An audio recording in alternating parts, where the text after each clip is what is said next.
go ahead and, sorry, I just hit the record button. We're going to go ahead and get started with our program. I do want to take a minute and let you all know what we're going to be covering today.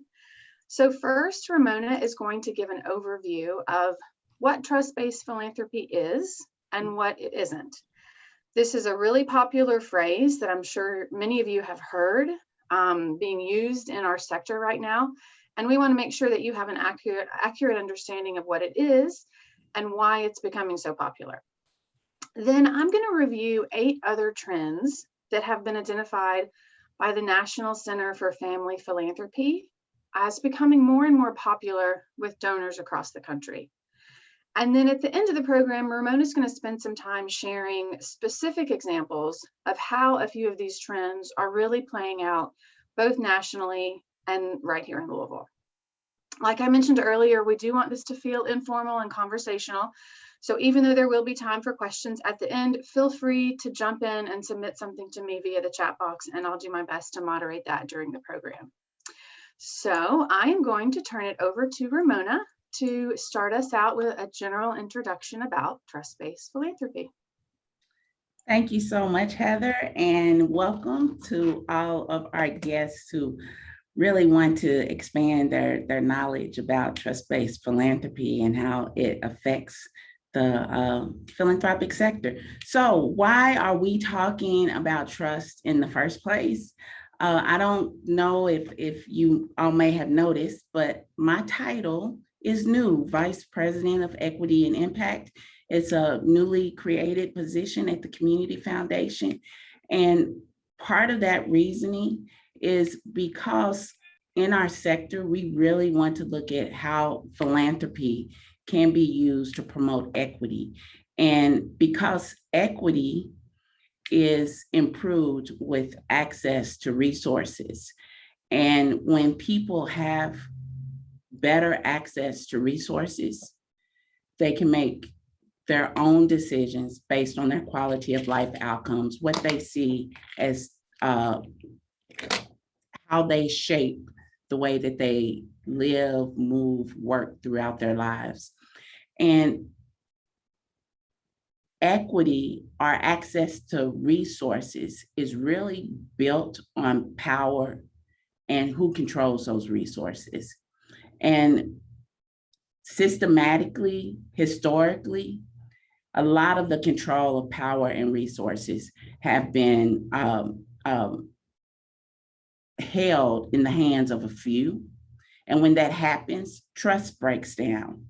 So back in 2014, the Whitman Institute is a philanthropic foundation.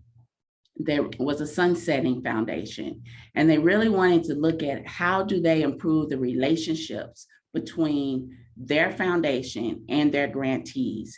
And in those conversations, the grantees really talked about and brought up how relationships are so important when we're thinking about how do we access resources and how nonprofits access resources. From the Whitman Institute's work, other foundations became interested in looking at how do we shift and share power, and how does the philanthropic sector, what role do we play in how resources are accumulated and also how they are disseminated. And so in 2018, the Robert Sterling Clark Foundation, the Headwaters Foundation, along with Whitman Institute, began the Trust Based Philanthropy Project, where foundations began looking together peer to peer. How do we really look at the role that philanthropy has played, and how do we improve the relationships between funders and grantees? And how do we, as a sector, really look at systemic inequities in our own processes that support racial, economic, and gender inequities. So the Trust-Based Philanthropy Project is really a way of philanthropy to begin to look at how we're working with our nonprofit partners and how we're sharing power. And the Trust-Based Philanthropy Project, our Trust-Based Philanthropy, is not about freely giving money to nonprofits with no guidelines, no parameters, but it's guided by some key values. And those key values are on this slide. We want to lead with trust. So trust happens when you build relationships. So historically, funders have told nonprofits, this is what we want you to do in community. And in order to receive the resources, you have to do your work in a particular way.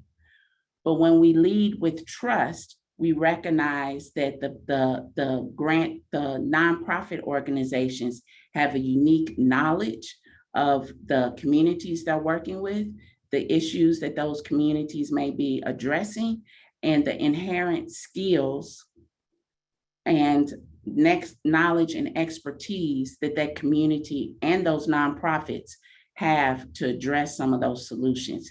So when you lead with trust, you want to center on building relationships and beginning to develop that relationship where you're working together.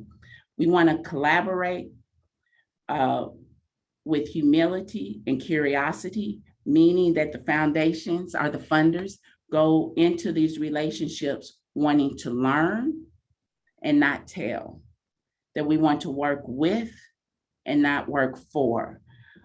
We want to, another guiding value is how do we redistribute power instead of all of the decision-making being in the hands of the funders? How do we share that power with our grantees and with the communities that we're working with? And as we're doing this work together, how are we addressing systemic inequity? And how do we work towards building in systems that support equity? So those are the guiding values of trust-based philanthropy. And now Heather is going to talk a little bit more about some of our giving trends, and I will come back to how we are actually putting those values into practice in our work. So Heather. Thanks, Ramona. So as I mentioned earlier, the National Center for Family Philanthropy released a report last year with some really interesting data about how donors have changed the way they do their giving in the wake of COVID-19 and the increased protests we're seeing against racial injustice.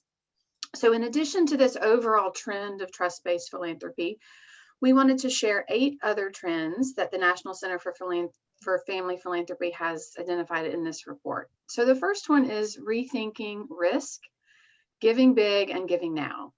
So the events of 2020 have certainly caused donors and families to want to give more, even if that means they're accelerating their long-term distribution plans, even if that means they're taking more of a risk with maybe an unknown nonprofit or a new nonprofit, and even if it means having less of a guarantee for a specific result. Now, we have certainly seen this trend playing out with our own fund holders here at the Community Foundation in terms of the grants they're distributing from their CFL funds. Our grant distributions in 2020 increased by about 25% than they'd been the prior year. And then in terms of our grant numbers, we hit an all-time high for grants in 2020. We sent out about $77 million in total grants and over 12,000 individual checks to nonprofits. And if you look at just the April to June 2020 quarter, which was right at the beginning of the pandemic, we distributed 40% more grants just in that quarter than we had the same quarter in 2019. And just many of you know this, but about 80 to 85% of all the grants we distribute stay right here to local nonprofits in Louisville. So that really made a huge impact and was just a great example of how locally, right here, our donors were giving big and giving now in response to the events of 2020. Across the country, community foundations saw an increase in grant dollars being distributed by about 20% on average. Now, so far in 2021, we haven't seen our fund holders make the distributions quite at the same rate they did in 2020, but they're still granting out more dollars than they did in pre-COVID years. So I think this rethinking risk, giving big, giving now is a trend that's going to continue to be popular among donors, both locally and nationally. The second trend is the racial equity lens. So this is the increased awareness of and increased protests against racial injustice. And all of this increased awareness really brought national attention to these issues. And it has really caused donors across the country to pause and reflect and think differently about both equity and social justice. Donors are really starting to see equity and social justice as a new and separate funding area. They're also recognizing that equity can be a lens that's applicable to their own governance and grant-making practices. And I think this is especially true if donors have a large family foundation or a corporate foundation or run some sort of grant-making program that requires nonprofits to apply or request funding through an application process. So really incorporating equity in these governance and grant-making practices. Later in the program, Ramona is going to mention a few examples of how we're seeing this trend play out specifically right here in Louisville, and how the Community Foundation has made some changes in our own grant-making practices in response to this trend. The next trend is increased collaboration with peer funders and across sectors. So what we're seeing is individual donors and families are starting to partner with larger funders like private foundations or corporate foundations. They're starting to partner more with each other, and they're also partnering more with specific nonprofits or governmental agencies to try to get money out the door quicker and to try to achieve more impact than they could on their own. We've seen this led to more pooled or collaborative funds. We've also seen it lead to more outsourcing of getting opportunities to the experts who are actually out in community on the ground implementing these changes. And this, of course, includes local nonprofits as well as governmental agencies. Now, for a practical example of this, we saw a huge increase in collaboration last year with the One Louisville COVID-19 Response Fund. So CFL managed this fund internally, but its success was in large part due to how many foundations, businesses, governmental representatives, and individual donors all came together to provide incredible support for that need. I also wanted to mention, for an example of this increased collaboration, the Louisville Coordinated Community Investment, which we also call LCCI. Some of you may not have heard about it, but this is a really exciting project. And we recently emailed all of our fund holders with a summary of 40 new projects identified by LCCI that are really making improvements and headway in our community and that need support. This summary and the work of LCCI is really the result of so many different funders and community leaders coming together to collaborate in a new and exciting way. And some of these funders, I'll just mention Brown-Forman, the Community Foundation, of course, the Humana Foundation, James Graham Brown, the Huron Foundation, JP Morgan Chase Foundation, Park Community Credit Union, Norton Foundation, Novak Family Foundation, PNC Bank, the Social Weaver Foundation, and the Gaines Foundation. So to bring all of those funders together in the same room, I think is just a great example of this trend playing out here in Louisville. Another trend is listening more to end beneficiaries of the grant. So that means basically the communities that we and donors seek to help. So this trend is really finding a way to connect more directly with and listening more closely to the communities we seek to help. We've seen this trend take many forms, including trying to do more to engage with local communities. This could include site visits to a nonprofit or to those specific neighborhoods and communities, and just asking for more feedback. Just posing the question, what do you all need? What would help? And just listening to those responses. For family foundations, we're seeing deeper relationships with those grantee recipients. As Ramona mentioned earlier, building relationships is key. And then for larger funders, we're seeing more of a focus on diversity, equity, inclusion, both for staff and board. We're certainly trying to do that more here at the Community Foundation of Louisville as well. The next trend is short and long-term responses to crisis. So we're seeing families and donors try to craft both short-term and long-term responses to the COVID-19 pandemic, which seems to change every week these days, to racial injustice, as well as to the climate crisis, all of which are major areas of need. And it's really hard to have both a short and long-term response. Donors who provided funding for more of a short-term response, maybe in 2020, are now realizing that these areas need long-term attention, and they're just not going to be solved with 1 year's worth of funding. Donors are also seeing how these crises are having broad sweeping effects on communities that will last long into the future. And they're also seeing how these effects are disproportionately impacting communities of color. So it'll be really interesting to see how this trend evolves over the next 3 to 5 years as far as a long-term response, and how donors get creative with how to address this broad sweeping effect. So we'll definitely keep our eye on that one and try to offer solutions ourselves as an expert in philanthropy as much as we can. The next trend is prioritizing significant community needs over the benefit of a future endowment or permanent endowment. So across the country, donors are trying to weigh the benefits of a permanent endowment fund versus the significant and immediate community needs they're seeing. And especially in 2020, donors were really accelerating their giving compared to prior years. I already mentioned some of those statistics.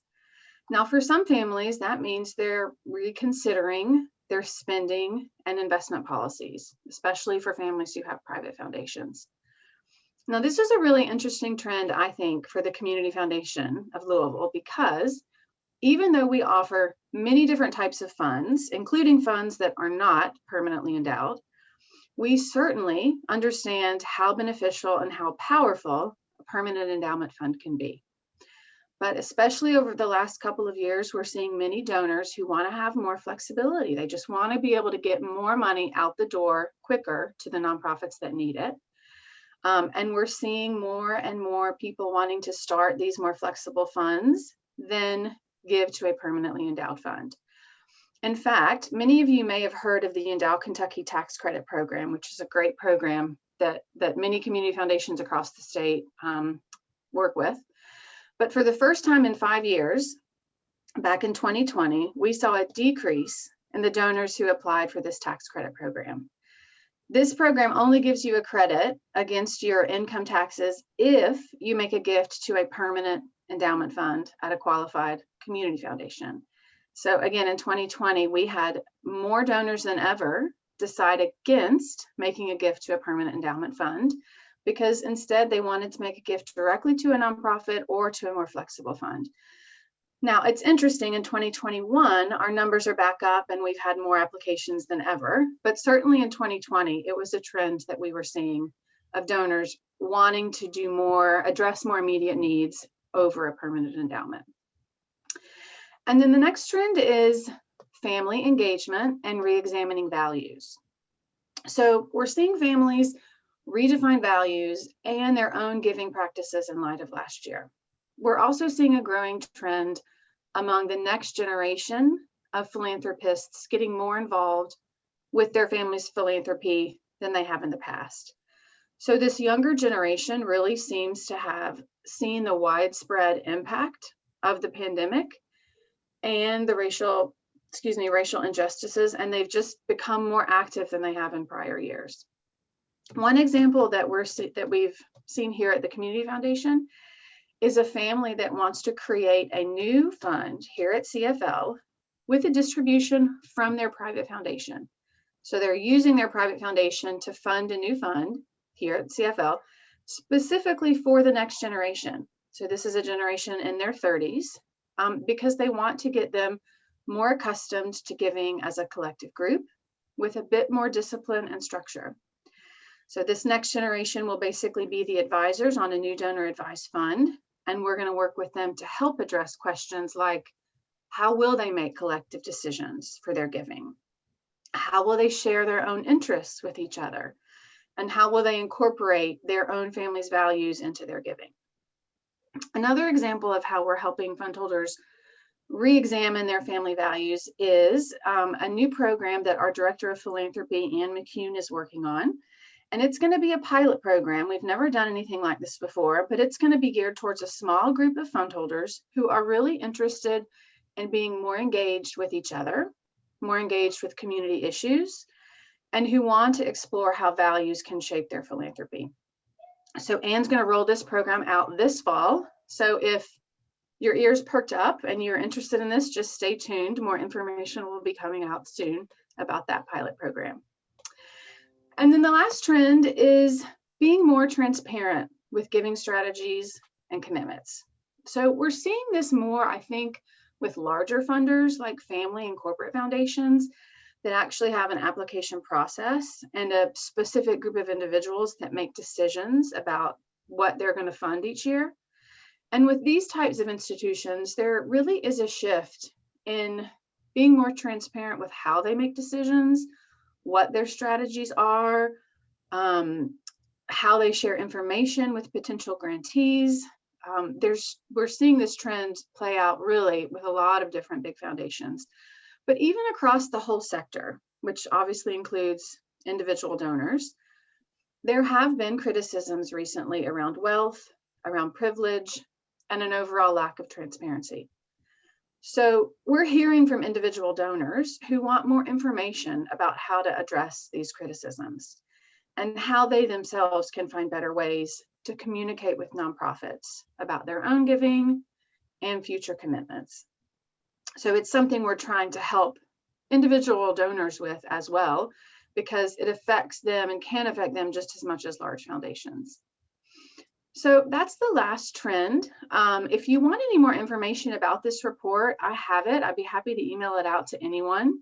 You can always just email me and let me know.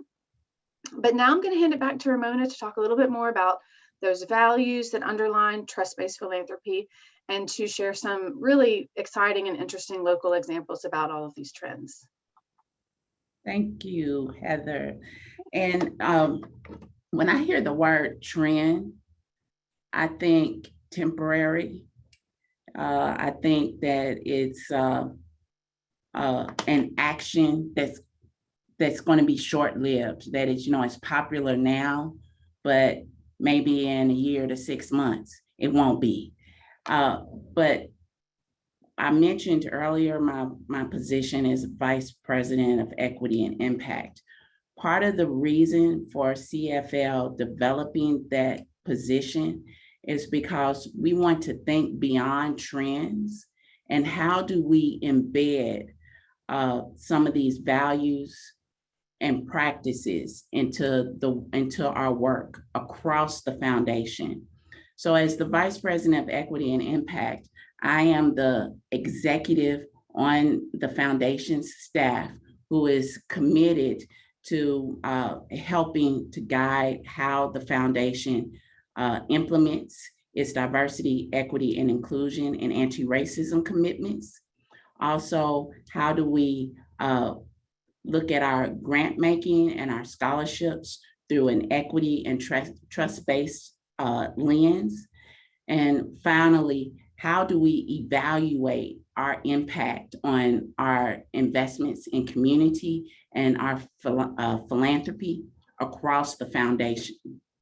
So my position is one way of how CFL is committed to moving away from trends into an embedded culture and sustainable long-term practices.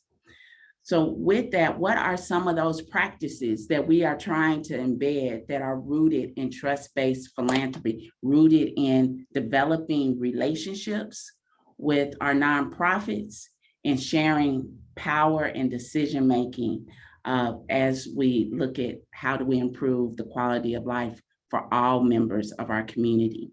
So there are 6 basic practices that we are looking at implementing, are embedding into our culture. One is to give multi-year unrestricted funding. If there are any business people on this call, I think it may be your experience that for any brand new startup, they need at least 3 to 5 years of actual working on those ideas and those principles before they see any movement. What we have found in philanthropy is generally we will give nonprofits a year or less to actually make movement. And generally, when you invest in a for-profit business, you generally don't tell that business owner exactly how they have to operate their business. We give them the funding to actually take their ideas, experiment, innovate, and explore, and give them time to develop it. With multi-year unrestricted funding, we are looking at employing some of those same principles with nonprofits, giving a nonprofit more than 1 year to actually implement their own ideas and practices. So that's the first practice. The second one is the foundations doing their homework. Traditionally, foundations have asked nonprofits to submit lots of information about the foundation so we can then evaluate for ourselves if we think there's value in supporting the work of that nonprofit. With this particular practice of doing our homework, it's on the foundation itself to ask the questions, to build the relationships. In a lot of instances, us actually getting to know the nonprofit even before we engage in a deeper relationship with that nonprofit. So that could be listening to people in community. That could be going onto a website ourselves and looking to find out about this organization. The next practice is simplifying and streamlining our paperwork. Historically, a nonprofit might spend anywhere from a week to a month completing a funder's application agreement. When you're looking at many nonprofits who are very that are under-resourced, that have volunteer staff, that amount of paperwork can be very burdensome as a way to get to the resources, the dollars to help them move their work forward. So we are looking at how do we simplify and streamline the paperwork. As foundations, what paperwork do we really need? What questions do we really need answered? And is paperwork really necessary? Can we get to some of the information that we need from a simple phone call or a 30-minute conversation with the leaders of an organization? So those are some of the things that we're thinking about when we're talking about simplifying and streamlining paperwork. The next is for us to be transparent and responsive. Is as Heather talked about earlier, letting nonprofit leaders know ahead of time what some of our considerations will be for funding. When we're inviting nonprofit organizations to share with us some of their needs and how we can be better supports. Not only do we listen, but we actually act on what we're hearing. So that's part of that responsiveness piece. Historically, we have been very guilty of listening but not acting, coming up with reasons why we can't do what we are hearing. So we really want to move away from that to really acting. Solicit and act on feedback, very similar to the transparent and responsiveness, asking for input from the communities that we're working with, and then intentionally acting on it. And the last practice is to offer support beyond the check. Historically, funders have given the check and then no longer engage with those nonprofits that we are wanting to support. We are looking at how can we support nonprofits beyond that, but beyond the dollars. What networks can we introduce nonprofits to? What skills, expertise, knowledge do we have as a foundation that we can share that information with the nonprofits so they can then accelerate and elevate their own efforts? So it's more, again, about building that relationship and a partnership with the nonprofits that we're working with. So moving on from that, I wanted to talk a little bit about some trends that are playing out nationally and locally. And on the next few slides, you will see those same icons that were on the previous slide about some of those practices. And you will also see on some of those slides how they play in with the trends or connect with the trends that Heather shared with you earlier. The trend that the example that I like to share with you is Mackenzie Scott and her giving practice. Mackenzie Scott is a private donor. She was previously married to Jeff Bezos, and she accumulated wealth through Amazon. She is a private philanthropist who decided to operate through trust-based philanthropy principles and looking at how she could use her wealth in a way to support equity within communities. Mackenzie Scott's, and I'm not going to read everything that's on this slide because I think you all can see it. One of her key goals are key giving priorities was racial equity and economic mobility. How could she use her giving to help support closing the gaps in racial equity, and how could she help move forward economic mobility within certain populations and communities? Mackenzie Scott made 2 very generous donations to nonprofits in our local community. The Goodwill with $10 million and Metro United Way with a $20 million donation. Both of these donations are unrestricted. The money was freely given to both of these organizations. The money is anticipated to be used over multiple years. Mackenzie Scott brought together a team of people to actually research what was happening in communities and what nonprofits were actually addressing her key priorities. So racial equity, economic mobility in those different communities. Then there was not a complicated application for these organizations to receive these dollars. Actually, there was a phone call to the leaders of the organizations so they could get to know, so Mackenzie Scott's group could get to know the organizations even better. And there was a discussion that these dollars were going to be coming to these organizations. So there was absolutely no paperwork application for these organizations to receive these dollars.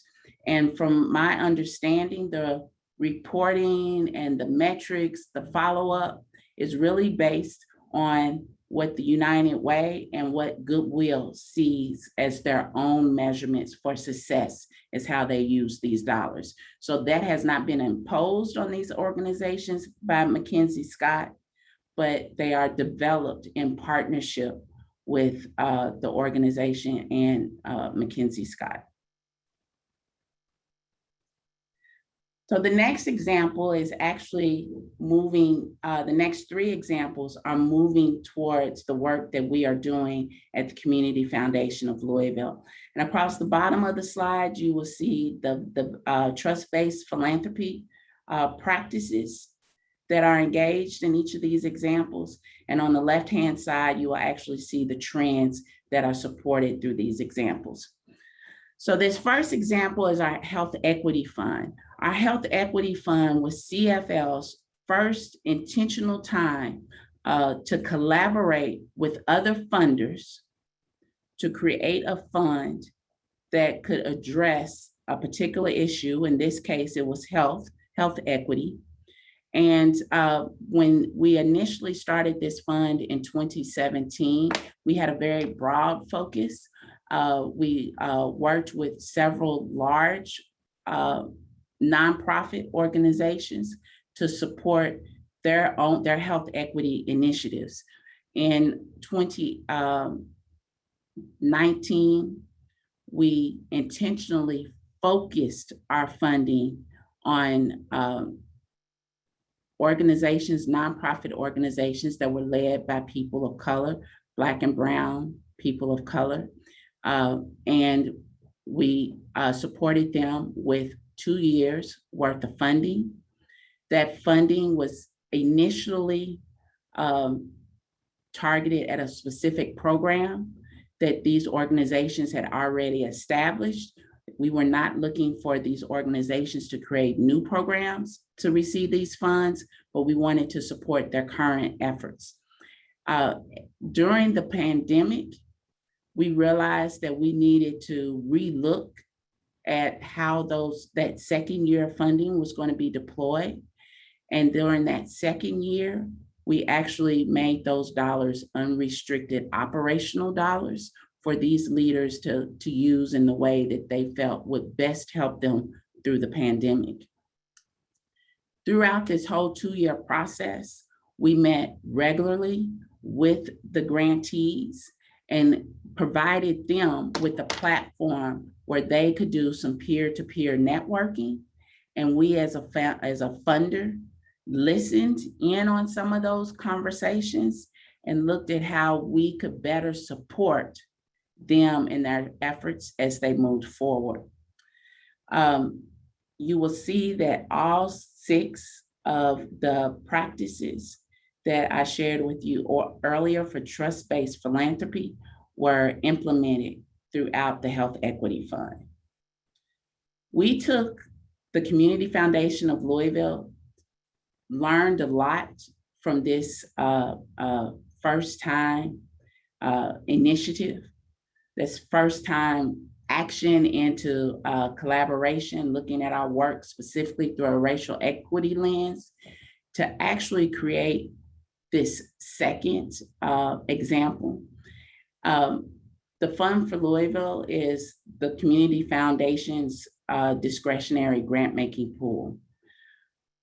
Using the knowledge from the Health Equity Fund, plus other knowledge from how we had looked at how we use our discretionary grant-making to build the capacities of organizations, we decided to more intentionally focus on how we directed our discretionary grant-making to fund a racial justice cohort. With this racial justice cohort, we intentionally looked at funding Black-led social change. We recognize that Black-led nonprofits, from the data that we researched, from the data, we realized that these organizations face the highest barriers to funding and philanthropic dollars. So we intentionally focused our efforts on addressing Black-led social change organizations. Each of these organizations will receive 3 years of renewable, unrestricted operating dollars.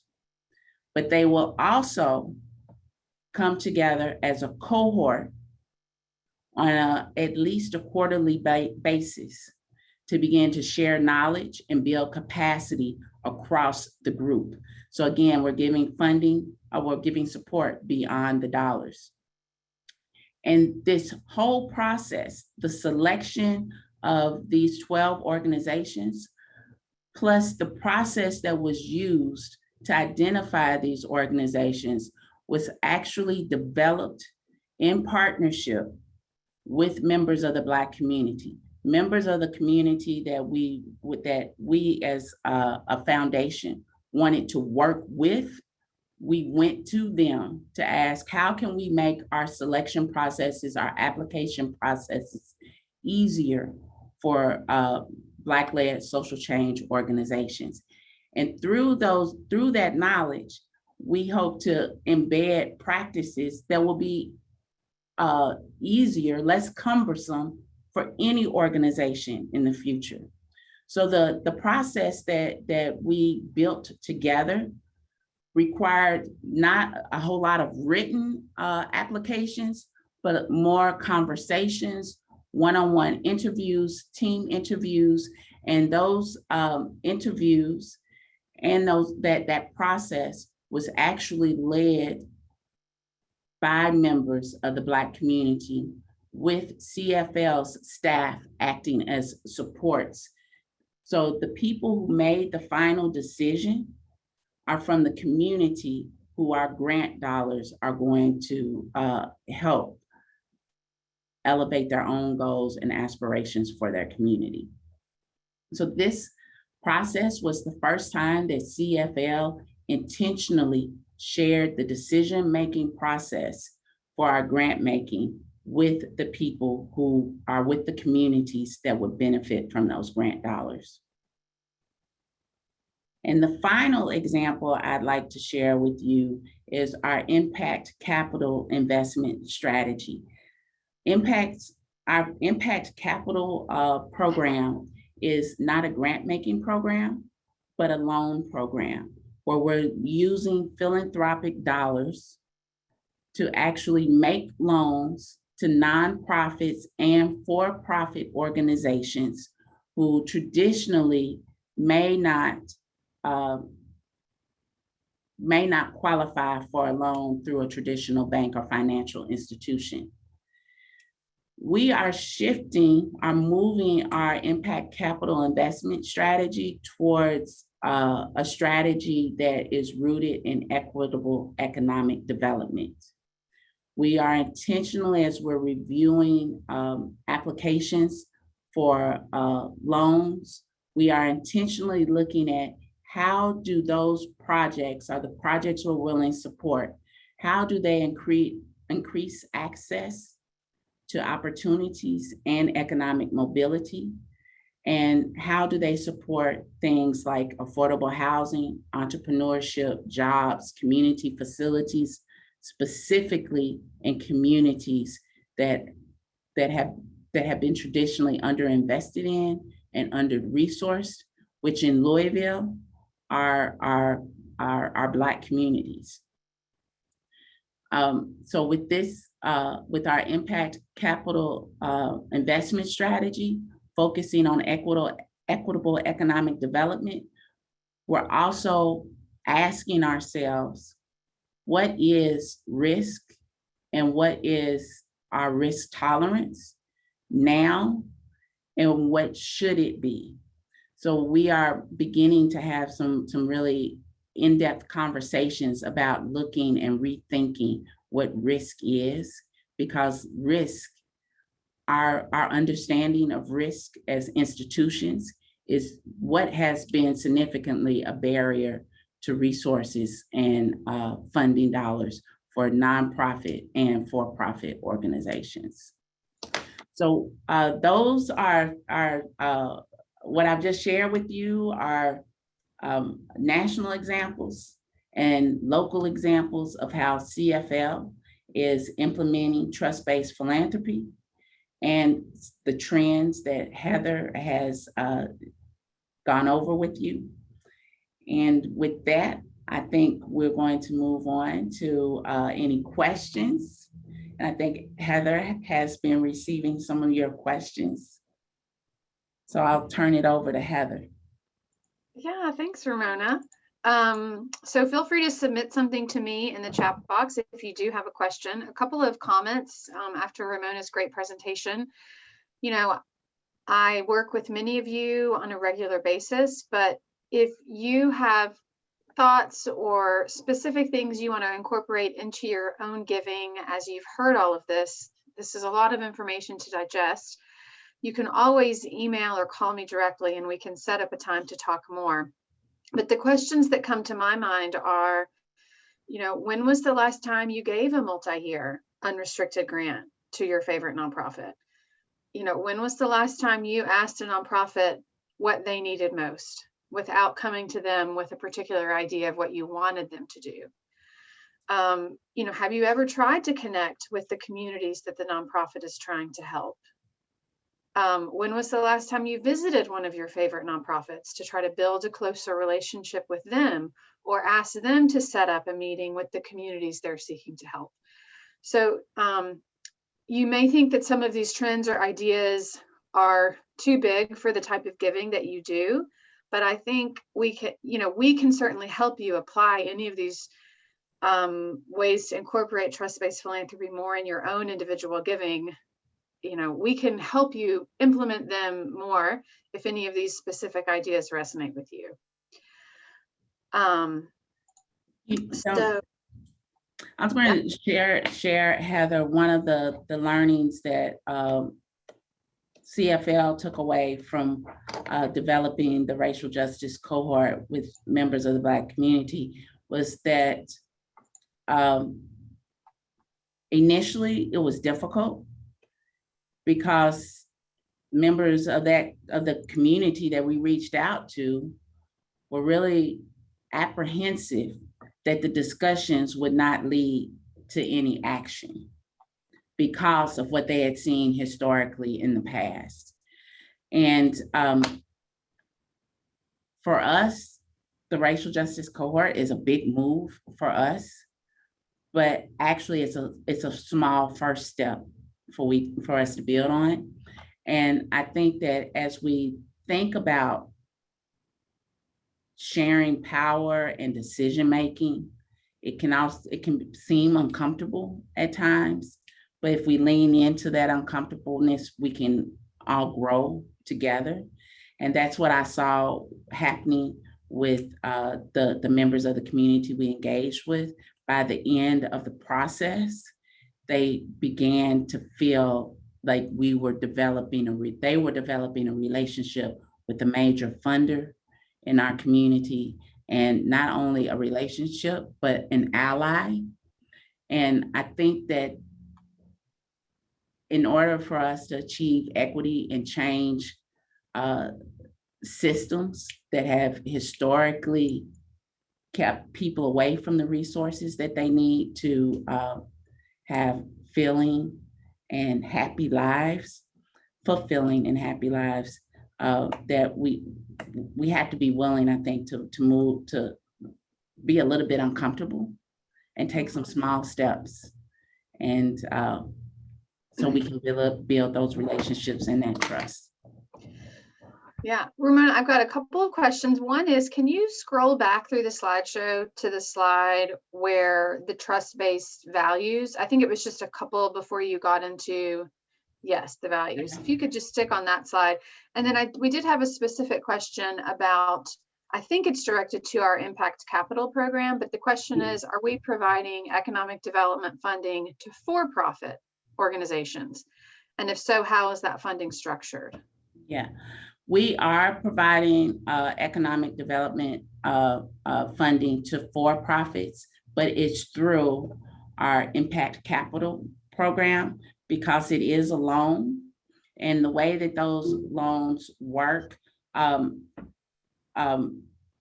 we are taking dollars from some of our endowed funds we're looking at this loan as an investment because the person is paying interest on that loan. They are paying back that loan. And off the top of my head, I don't know the interest rates right now, but I think it's like around 3% or less. But they are paying back the loan with interest. So it's looked at as an investment for that fund. And so once that loan is paid back, we recycle those philanthropic dollars again, either into another loan or into another grant. And Mary Grissom is the director of community investment, and she would be the person who could give anyone who's interested in learning more about impact capital, more information on how you can help contribute towards assisting a for-profit or nonprofit entity who is seeking loan capital for a project. And I'll just add, we aren't able to let individual donor advised funds or charitable checking funds send grants to for-profit organizations, because there's no way for us to ensure that the 12,000 individual checks we're mailing out every year, that, if something were to go to a for-profit, there's no way for us to ensure that it's being used for a charitable purpose, which is a legal requirement. But when it comes from an impact capital fund, like Ramona mentioned, that we are administering ourselves and managing ourselves, and we have a super close relationship with that for-profit organization and how they're implementing those funds, we can guarantee that it's being for a charitable purpose, which we can't do for the 1,500 donor advised and charitable checking funds that we have. So that's why we're able to do that. But it's a great way to employ more grants to organizations that can really make a difference with economic development in our communities. And Heather, I did not mention that each of our impact capital projects have to have some type of social impact. And with our intentional focus on equitable economic development, some of that social impact, we're looking around affordable housing, entrepreneurship, jobs. So each of our impact capital loans are actually vetted for the social impact that investment can have. So not just they're vetted for their financial strength to be able to pay that loan back, but they're also vetted on their ability to have a social impact as well.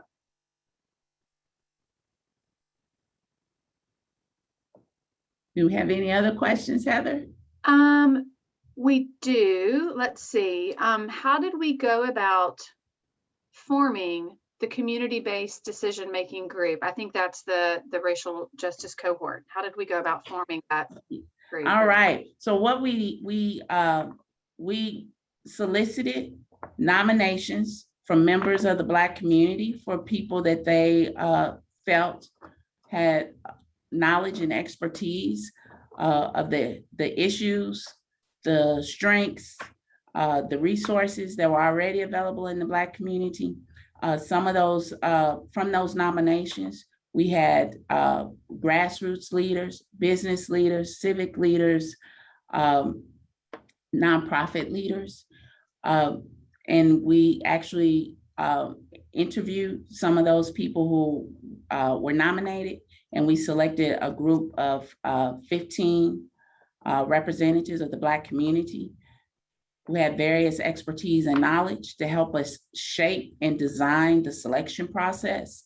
Out of those conversations, it was determined that there should be a committee of 25 representatives of the Black community and 5 non-Black allies to actually conduct the interviews of the applicants once the process was launched. They actually reviewed applications and conducted interviews, and there was a discussion amongst all members of that 25-person committee to actually identify the 12 organizations. And all of this, the whole process is detailed very transparently on our Fund for Louisville website, on the CFL website.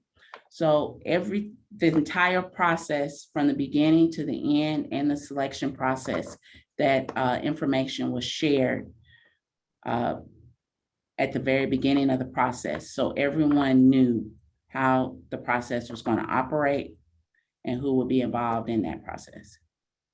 I hope that helped answer the question.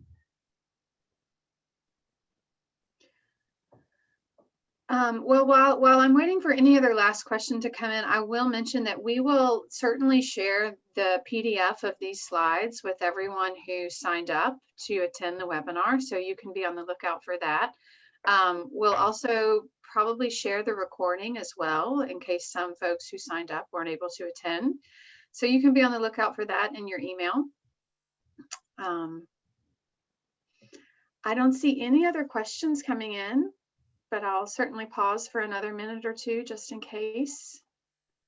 Well, Heather, I enjoyed having the opportunity to work with you to share this information with this wonderful group of people. And in my current position, I am here to work across the foundation with all departments to really help look at our diversity, equity, inclusion, anti-racism, trust-based philanthropy principles.